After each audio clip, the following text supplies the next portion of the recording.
আপনাদের স্বাগত জানাই আমি আমার কথা শুনবার জন্য।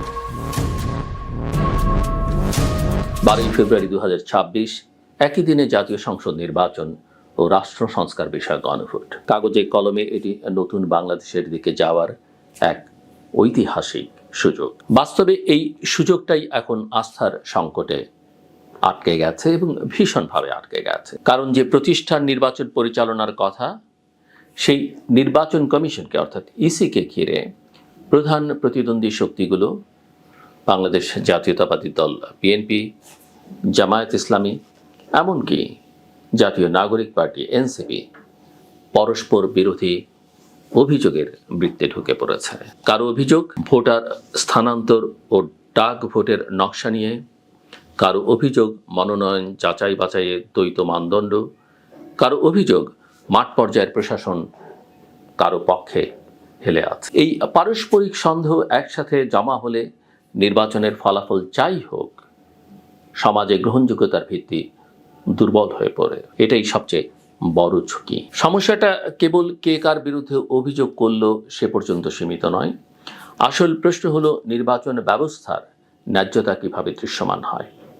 দৃশ্যমান ন্যায্যতা মানে শুধু আইন মেনে সিদ্ধান্ত নয়, একই রকম ঘটনার ক্ষেত্রে একই রকম সিদ্ধান্ত, একই মানদণ্ড, একই মাত্রার নজরদারি এবং একই ধরনের সুরক্ষা, এগুলো নাগরিকের চোখে পড়ার মতো করে নিশ্চিত করা। মনোনয়ন যাচাই বাছাইয়ে ঋণ খেলাপি বা দ্বৈত নাগরিকত্বের মতো বিষয়গুলোতে এক এক জায়গায় এক এক সিদ্ধান্ত হলে স্বাভাবিকভাবেই সন্দেহ জন্মায়। প্রবাসী ভোটারদের ডাক ভোটকে ঘিরে নকশা, প্রতীক দৃশ্যমানতা, ব্যালটের গোপনীয়তা, এসব নিয়ে বিতর্ক উঠলে আস্থা আরও নড়বড় হয়। উপরন্তু প্রশাসনিক রদবদল, ডিসি, এসপি, ওসি পর্যায়ের নিয়োগ বদলি, মাঠ পর্যায়ের কর্মকর্তাদের ভূমিকা, এসব নিয়েও যখন দলগুলো পরস্পরকে অন্যের পক্ষে প্রশাসন কাজ করছে বলে অভিযুক্ত করে, তখন ইসির ওপর চাপ বাড়ে। আবার ইসির নিরপেক্ষতা নিয়েও শোরগোল বাড়ে। এভাবে নির্বাচন কমিশন এক ধরনের রাজনৈতিক মধ্যযুদ্ধে আটকে পড়ে,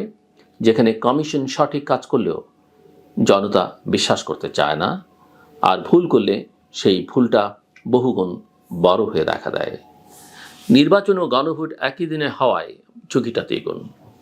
কারণ এখানে শুধু সরকার গঠনের প্রশ্ন নয়, রাষ্ট্র কাঠামোর পরিবর্তনের প্রশ্ন যুক্ত। এই পটভূমিতে আরেকটি বাস্তবতা খোলা চোখে দেখা দরকার। আওয়ামী লীগের কার্যক্রম স্থগিত বা তারা নির্বাচনের বাইরে থাকায় প্রতিযোগিতার মানচিত্র বদলে গেছে। বহু বছর ধরে যে রাজনৈতিক দ্বিমুখিতা বিএনপি বনাম আওয়ামী লীগ বাংলাদেশের নির্বাচনকে সংজ্ঞায়িত করত, এবার তা নাই বা কার্যকর নেই। ফলে প্রধান প্রতিদ্বন্দ্বী হিসেবে বিএনপি ও জামায়াতের সম্পর্ক কখনো প্রতিযোগিতা, কখনো সমঝোতা, কখনো অভিযোগ প্রতিযোগিতা, এটাই নির্বাচনী রাজনীতির কেন্দ্রে চলে এসছে। এই ক্ষেত্রে আবার এনসিপি রয়েছে উদীয়মান শক্তি হিসেবে, যাদের রাজনৈতিক বৈধতা অংশত জুলাই গণঅভ্যুত্থান পরবর্তী সময়ের নৈতিক আবহ থেকে এসেছে, কিন্তু যারা মাঠে টিকে থাকতে চাইলে তাদেরও নির্বাচন ব্যবস্থার ন্যায্যতা সম্পর্কে স্পষ্ট অবস্থান নিতে হচ্ছে। এর মধ্যে যদি বড় দলগুলো অংশ নেব কিনা এই অনিশ্চয়তা ইঙ্গিত করে, তাহলে নির্বাচনী সময়সীমার শেষ দিকে গিয়ে বড় ধরনের রাজনৈতিক উত্তাপ সৃষ্টি হতে পারে, যা নির্বাচনকেও গণভোটকেও প্রশ্নের মুখে ফেলবে। কিন্তু আস্থার সংকটের এই গল্পে একটি নীরব বিপর্যয় আছে।